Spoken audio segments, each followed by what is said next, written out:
ယနေ့မှာအသက်ရှင်ရှောင်လာရမယ့်နှုတ်ကပတ်တော်ကောင်းစဉ်ကထာဝရအသက်ဆုကျေးဇူးကိုလက်ခံရယူခြင်းဖြစ်ပါတယ်။ယောမခန်းကြီး6ခန်းငယ်23ကိုဖတ်ရအောင်။အပြစ်တရား၏အခကသေခြင်းပေတည်း။ဘုရားသခင်ပေးတော်မူသောဆုကျေးဇူးတော်ကငါတို့သခင်ယေရှုခရစ်အားဖြင့်ထာဝရအသက်ပေတည်း။ဟာလေလုယ။ဘုရားသခင်ကတင့်ကို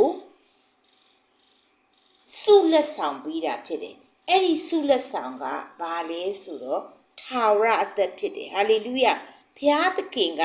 တင့်ကိုလက်ဆောင်ပေးတာဖြစ်တယ်ထာဝရအသက်ကိုဘုရားသခင်ကလူသားအားလုံးအတွက်ထာဝရအသက်ကိုသူကအစင်သစ်လက်ဆောင်အဖြစ်ပေးဖို့လှုပ်ဆောင်ခဲ့ပြီးသားဖြစ်တယ်။ဟာလေလုယ။အဲ့ဒီအရာကိုတင်ကလက်ခံရရှိဖို့တာဖြစ်တယ်။တင်ကိုဘုရားသခင်ကထာဝရအသက်ကိုဆုအနေနဲ့ပေးတာဆုလက်ဆောင်အနေနဲ့ပေးတာဖြစ်တယ်။ဘုရားသခင်ပေးတဲ့ဒီထာဝရအသက်ဆုကိုတင်လက်ခံရယူတဲ့အချိန်မှာတင်ပြန်ပေးစရာမလိုဘူးဖြစ်တယ်။ဘုရားသခင်ကငါ့ကိုထာဝရအသက်ပေးတဲ့အတွက်ကြောင့်ငါဘုရားသခင်ကိုအလုပ်လုပ်ပေးရမလား။ဒါမှမဟုတ်ပတ်စံပေးရမလား။တစ်ခုခုကိုပြန်ပေးရမလားဆိုတာကိုလူတွေကစဉ်းစားတတ်တာဖြစ်တယ်။တင်ပြန်ပေးစရာမလိုဘူး။ဘုရားသခင်ကအခမဲ့ပေးလိုက်တာဖြစ်တယ်။ဟာလေလုယ။ဆိုတော့ဒီအရာကတင့်ကိုပေးလိုက်တဲ့အခမဲ့ပေးလိုက်တာဖြစ်တဲ့အတွက်ကြောင့်တင်ကဂျေစုတင်တဲ့နှလုံးသားနဲ့ဖရာသခင်ကိုယိုတည်ပြီးတန်ဖိုးထားပြီးတော့မှဖရာရဲ့ချစ်ချင်းမေတ္တာကိုနဲ့ပေးတဲ့ဒီထာဝရအသက်ဆုလက်ဆောင်ကိုတင်လက်ခံရယူကြုံပဲဖြစ်ပါတယ်ဟာလေလုယဖရာကတင့်ကိုဒီထာဝရအသက်ပေးတဲ့အတွက်ကြောင့်ဘာတစ်ခုမှအဖို့ခယူမှာမဟုတ်ပါဘူးဟာလေလုယဒါကြောင့်တင်အဖွင့်ကျမ်းချက်မှာဖတ်သွားတယ်ယောမခန်းကြီး6ခန်းနဲ့ငယ်23မှာဘုရားသခင်ကတင့်ကို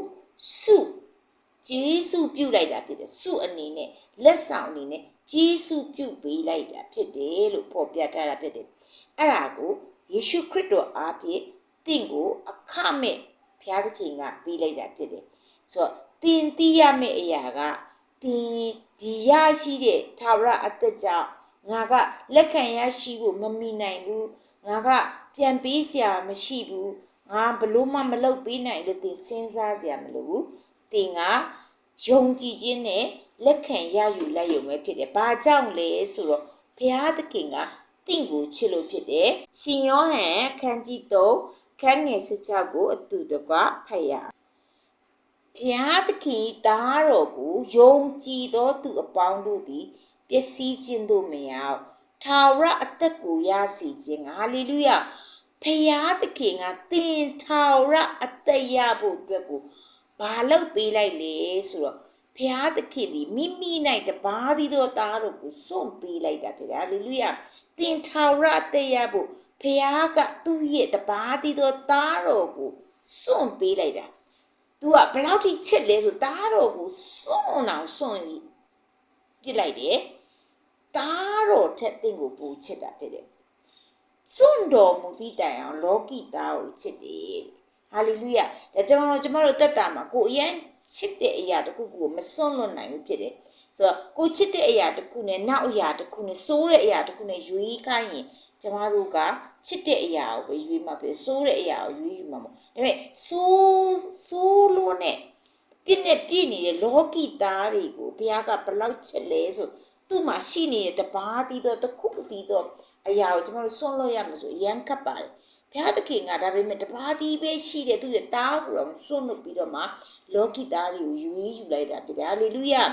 ဘလောက်ထိလောကီသားကိုချစ်လဲဆိုသူ့သားတော်ကိုတော့ဆွန့်ပေးလိုက်တာဖြစ်တယ်ဘာဖြစ်လို့လဲဆိုတော့အပေါ်ပိုင်းကိုပြန်ကြည့်မယ်ဆိုပျက်စီးခြင်းကိုမရောက်စေခြင်းလို့ဖြစ်တယ်တင့်ကိုထာဝရအသက်ရစေခြင်းလို့ဖြစ်တယ်ဟာလေလုယတင်ကပျက်စီးခြင်းနဲ့မှာပျက်စီးသွားမှာဖြစ်တယ်ထာဝရပျက်စီးခြင်းနဲ့ရောက်သွားမှာဖြစ်တယ်အဲ့လိုထာဝရပျက်စီးခြင်းကိုမခံစားစေခြင်းလို့ဘုရားသခင်က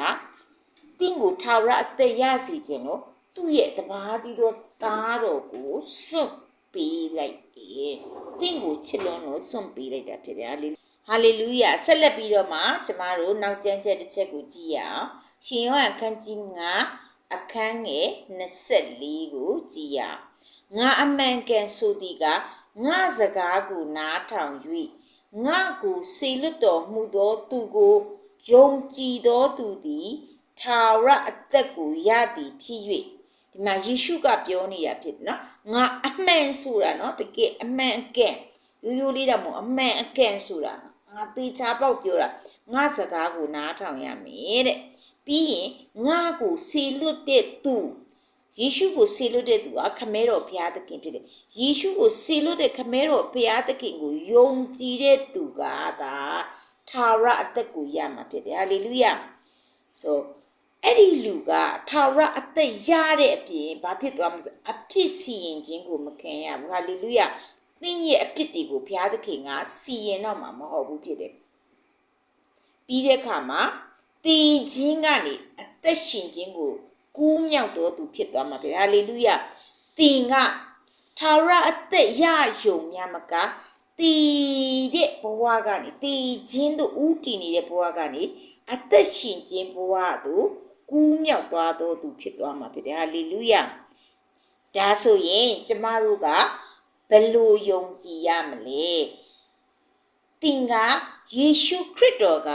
ဖယားသခင်ရဲ့သားတော်ဖြစ်တယ်လို့ယုံရမှာဖြစ်တယ်။ဘာဖြစ်လို့လဲဆိုတော့အခုနကျမ်းချက်မှာယေရှုကတေချာပြောတာတော့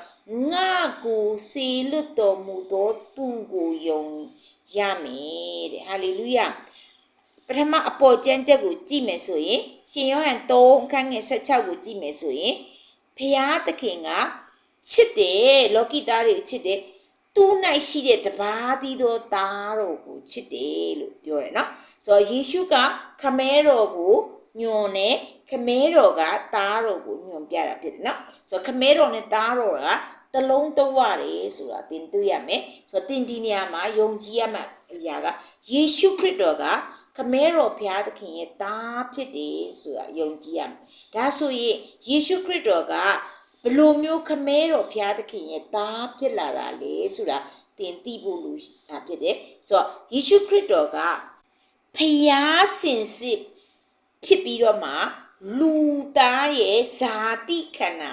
မှာလာရောက်ရှင်သန်တာဖြစ်တယ်ဟာလေလုယာဖျားသားအနေနဲ့လာရောက်ရှင်သန်တာဖြစ်တယ်ဆိုတော့လူဇာတိကိုသူခံယူလိုက်တဲ့လူခန္ဓာကိုယ်မှာဖျားစင်စစ်ကလာရောက်ရှင်သန်ပြီးတော့မှတင်းရဲ့အဖြစ်တွေအတွက်သူဟာအသေးခံပေးခဲ့တာဖြစ်တယ်ဟာလေလုယာပြီးတဲ့အခါမှာတင်းကိုကျွေးနှုတ်ကယ်တင်ဖို့အတွက်တင်းအဖြစ်ကနေပြီးတော့မှတရားစီရင်ခြင်းမခံရဖို့အတွက်ပြန်လေရှင်ပြန်ထမြောက်ခဲ့တယ်ဆိုတာတွေ့ရတယ်ပြီးတဲ့အခါမှာယေရှုခရစ်တော်ရဲ့တည်ခြင်းနဲ့ရှင်ပြန်ထမြောက်ခြင်းနဲ့မှာတင်းကိုဘာပေးလိုက်လဲဆိုတော့ခရစ်တော်ကိုရှင်ပြန်ထမြောက်စေတဲ့တန်ရှင်သောဝိညာဉ်တော်ကိုသင်ရဲ့ဝိညာဉ်လေးကိုတွန်းလောင်းပေးလိုက်တာဖြစ်တယ်ဟာလေလုယာဆိုတော့ယေရှုခရစ်တော်ကသင်အပြစ်အတွက်အသေးခံတယ်ပြီးတဲ့အခါမှာသင်တရားစီရင်ခြင်းမခံရဖို့အတွက်ကိုပြန်ရှင်ပြန်ထမြောက်တယ်ဆိုရင်ဒါကိုသင်ယုံကြည်လက်ခံလိုက်မယ်ဆိုရင်သင်ရဲ့ဝိညာဉ်ထဲမှာအခုနကတော့ကယေရှုကိုတည်ခြင်းကရှင်ပြန်ထမြောက်စေတဲ့တန်ရှင်သောဝိညာဉ်တော်ကိုသင်လက်ခံရရှိမှာဖြစ်တယ်ဟာလေလုယာဒါကြောင့်ယေရှုကတေချာပြောတယ်ငါစကားကိုနားထောင်ပါလို့အခုနဖတ်သွားတဲ့ကျမ်းချက်မှာတေချာပြောထားပြီးသားဖြစ်တယ်နော်ဆိုတော့ယေရှုကိုတည်ခြင်းကရှင်ပြန်ထမြောက်စေတဲ့ဖျားသခင်ရဲ့ဝိညာဉ်တော်ကိုသင်ကိုပေးခဲ့တာဖြစ်တယ်ဟာလေလုယာအဲ့ဒီဝိညာဉ်တော်ကိုသင်လက်ခံလိုက်ပြီဆိုရင်ယုံကြည်ပြီးလက်ခံလိုက်ပြီဆိုရင်သင်အထဲထဲမှာအဲ့ဒီဝိညာဉ်တော်ကဘယ်တော့မှမတည်ဘူးအဲ့ဒီဝိညာဉ်တော်ထဲမှာဘာပါလာလဲဆိုတော့ထာဝရအသက်ရှင်ခြင်းပါလာတာဖြစ်တယ်ဟာလေလုယာအဲ့ဒီဝိညာဉ်တော်ကအသက်ကသင်ရဲ့ဝိညာဉ်ထဲမှာလာရောက်ရှင်သန်တဲ့အခါမှာသင်ကထာဝရအသက်ရှင်တဲ့သူဖြစ်သွားတာဖြစ်တယ်ဟာလေလုယာဒီအရာကသင်ကိုတည်ခြင်းတို့ဥတည်နေတဲ့အပြစ်ကြောင့်တည်ခြင်းကိုတွားနေတဲ့သင်ဘဝကနေပြီးတော့မှသ သင်ကအသက်ရှင်ခြင်းသို့ကူးမြောက်သွားတာဖြစ်တယ်ဟာလေလုယဘာကြောင့်လဲယေရှုကိုရှင်ပြန်ထမြောက်တည်ခြင်းကနေရှင်ပြန်ထမြောက်စေတဲ့ဝိညာဉ်တော်ကိုသင်ကလက်ခံလိုက်မယ်သင်ထဲထဲမှာရှင်တန်ခွင့်ပေးလိုက်တဲ့အချိန်မှာသင်ကပြောင်းလဲသွားတာဖြစ်တယ်တည်ခြင်းဘဝကနေပြီးတော့တည်ခြင်းကိုဥတည်နေတဲ့ဘဝကနေထာဝရအသက်နဲ့အသက်ရှင်ပြီးတော့မှရှင်ပြန်ခြင်းအသက်တာကိုရရှိသွားတာဖြစ်တယ်ဒီအရာကိုသင်သိချာနားလေဖို့လိုတာဖြစ်တယ်အဲ့ဒီအခိုက်အတန့်လေးမှာချိန်ပေးလိုက်တာဖြစ်သင်ကိုချိန်ပေးလိုက်တာဗျတည်ခြင်းနဲ့ကိုဥတည်နေတဲ့သင်ဘဝကနေသင်ယေရှုကိုယုံကြည်လက်ခံလိုက်တာ ਨੇ ထာဝရအသက်ကိုရသွားအဲ့ထာဝရအသက်ကဘယ်ထဲမှာပါလာလဲတန်ရှင်သောဝိညာဉ်တော်ထဲမှာပါလာတာဖြစ်တယ်အဲ့ဝိညာဉ်တော်ထဲမှာပါလာတဲ့အရာကကောင်းကြီးမင်္ဂလာဘုရားသခင်ရဲ့ကျေးဇူးတော်အရာခက်သိတခါတည်းအတွဲလိုက်ပါလာတာဖြစ်တယ်တိယောအခန်းကြီး9အခန်းငယ်7ကနေ7ကိုကြည်ရအောင်တိယောအခန်းကြီး9အခန်းငယ်7ကနေ73ထိဖတ်မယ်နော်တတိခံတော်မူချက်ဟူမူကားဘုရားသခင်သည်ငါတို့အားထာဝရအသက်ကိုပေးတော်မူ၍ထိုအသက်သည်လေသားတော်၌ပါ၏ဟာလေလုယထိုသားတော်ကိုရသောသူသည်အသက်ကိုရ၏ဘုရားသခင်သားတော်ကိုမရသောသူမူကားအသက်ကိုမရဘုရားသခင်သားတော်ကိုယုံကြည်သောသင်တို့သည်ထာဝရအသက်ကိုကိုယ်တိုင်ရသည်ဟုသိစေခြင်းကဤအရာများကိုသင်တို့အားငါရေး၍ပေးလိုက်၏ဟာလေလုယဘုရားသခင်ကတင့်ကိုထာဝရအသက်ပေးတယ်လို့အတိအကျရေးထားတယ်ဒါပေမဲ့အဲ့ထာဝရအသက်ကသင်ဘယ်နေရာမှာမှတော့ရှာလို့မရဘူးအဲ့ဒီအသက်ကသားတော်ယေရှုမှာပဲပါတာဖြစ်တယ်ဟာလေလုယသားတော်ယေရှုကိုသင်ရမှအဲ့ဒီထာဝရအသက်ကိုသင်ရမှာဖြစ်တယ်သားတော်ယေရှုကိုသင်ရဲ့ဘဝအသက်တာမှာသင်လက်မခံဘူးဆိုရင်သင်ထာဝရအသက်ကိုဘယ်တော့မှမရဘူးဖြစ်တယ်ဟာလေလုယဒါကြောင့်ဘုရားသခင်ရဲ့သားတော်ဖြစ်တဲ့ယေရှုကိုသင်ယုံရမှာသားတော်ယေရှုကိုသင်ယုံကြည်လက်ခံတော့မှထိုထာဝရအသက်ကသင်အထဲထဲမှာဝင်ရောက်ပြီးတော့မှရှင်တန်လာမှာဖြစ်တယ်သင်ကိုယ်တိုင်အဲ့ဒီအသက်ကသင်ထဲမှာရှင်နေဆိုတာသိဖို့အတွက်ဒီအရာကိုအသေးချာကြီးပေးထားတယ်လို့ကျမ်းစာမှာအတိအကျဖော်ပြထားတာဖြစ်တယ်ဆိုတော့ထာဝရအသက်ပြောအကြောင်းကိုပြောတဲ့အခါမှာသင်ကနားလည်မှာမဟုတ်ဘူးဖြစ်တယ်ထာဝရအသက်ကနည်းနည်းတဲ့အရာဖြစ်တယ်ဝိညာဉ်ရေးရာဝိညာဉ်ပိုင်းဆိုင်ရာဖြစ်တယ်သင်ရဲ့အုံနောက်ကလက်ခံမှာမဟုတ်အုံနောက်ရဲ့အတိထဲမှာရှိမနေဘူးဖြစ်တယ်ဒါပေမဲ့သင်ရဲ့ဝိညာဉ်ကနားလေတယ်သင်ရဲ့ဝိညာဉ်ကလက်ခံရယူမှာဖြစ်တယ်ဒါပေမဲ့ချိန်မှာသင်အုံနောက်ကဘုရားသခင်နဲ့ကြီးထွားလာတယ်နှုတ်ကပတ်တော်နဲ့ကြီးထွားတဲ့အခါမှာသင်ရဲ့အုံနောက်ကလက်ခံလာလိမ့်မယ်ဖြစ်တယ်နော်သင်ရဲ့အသိစိတ်တွေကလက်ခံလာခုချိန်မှာသင်ရဲ့အသိစိတ်ကထာဝရအသက်ကြောင့်ပြောရင်နားလည်မှာမဟုတ်ဘူးသင်ဒီတိုင်းလေးပဲနားထောင်မယ်ဘုရားယေရှုကပြောလေငါစကားကိုနားထောင်ပါလို့ပြောဒီတိုင်းမဲ့ဒီနှုတ်ကပတ်တော်ကိုသင်နားထောင်လိုက်ပါသင်ဝိညာဉ်ကနားလေတာဖြစ်တယ်ထာဝရအသက်ကသင်ဝိညာဉ်ကနေပြီးတော့မှရယူသွားမှာဖြစ်တယ်ဟာလေလုယဆက်ပြီးတော့မှကျွန်ုပ်တို့ကြည်ရအောင်ဆိုတော့ထာဝရအသက်ကိုရဖို့အတွက်ကျမတို့ကဘယ်လိုလုပ်ရမလဲဆိုတာကိုကျမတို့သွားပြီးတော့မှကြည့်မယ်ဆိုလို့ရှိရင်ဘုရားသခင်ရဲ့သားတော်ယေရှုခရစ်တော်ကိုကျမတို့ကယုံကြည်လက်ခံရမှာ။အခန်းကြီး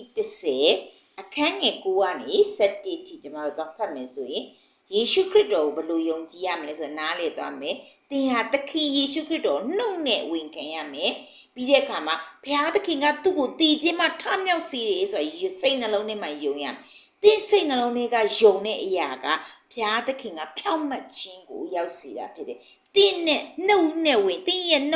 ခံတာကဘုရားသခင်ကသင်ကိုကယ်တင်ခြင်းရစေတာဖြစ်တယ်။ဟာလေလုယသင်ထိုအရာကိုမလောက်ဆောင်ရသေးဘူးဆိုရင်ယနေ့ပင်ယေရှုခရစ်တော်ကိုသင်ရဲ့စိတ်နှလုံးနဲ့ယုံကြည်ပါယေရှုခရစ်တော်ကသင်တွေ့တည်ခြင်းကရှင်ပြန်ထမြောက်တယ်ဆိုတာလက်ခံပြီးတော့မှယေရှုခရစ်တော်ကသင်ရဲ့အရှင်သခင်ဖြစ်ယနေ့ပင်ဝန်ခံပါဟာလေလုယအာမင်